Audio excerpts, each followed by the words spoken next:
Stunt கலைஞர்களுக்கு பாதுகாப்பு அப்படின்றது இன்னும் கூட பார்த்தீங்கன்னா, இத்தனை வசதிகளுக்கு அப்புறம் கூட கொஞ்சம் கொஞ்சம் கேள்விக்குறியா தான் இருக்கு. பல இடத்துல விபத்துக்கள் நேர்றத நம்ம பார்க்குறோம். நான் கேள்விப்பட்ட வரைக்கும் சார். அஃபிஷியலா நமக்கு வந்து அ கவர்மெண்ட் சைட்லேருந்து ஒரு இன்சூரன்ஸோ ஏதோ ஒண்ணு கிடைக்க மாட்டேங்குது. ரீசன் நம்ம வந்து தெரிஞ்ச ரிஸ்க் எடுக்கிறோன்றது வந்து அவங்களோட குறியா இருக்கு. ஓ! லைக் ஆக்சிடென்ட்ன்றது ஆக்சிடென்ட் பாலிசிஸ் இருக்கு. ம்.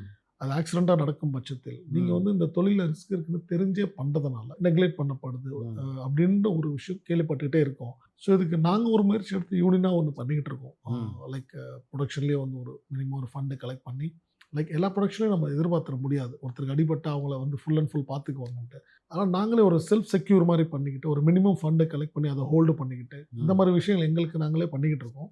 அதே மாரி அடிபடும் பட்சத்தில் அந்த ஸ்பாட்ல இருக்க ஒரு ஆக்டரோ, டைரக்டர், புரொடியூசர்ஸோ இல்ல ஆர்டிஸ்ட் கூட நெறைய பேர் நெறைய டைம் அந்த அந்த அடிபட்ட மனிதருக்கு வந்து ஹெல்ப் பண்ணிக்கிட்டு தான் இருக்காங்க.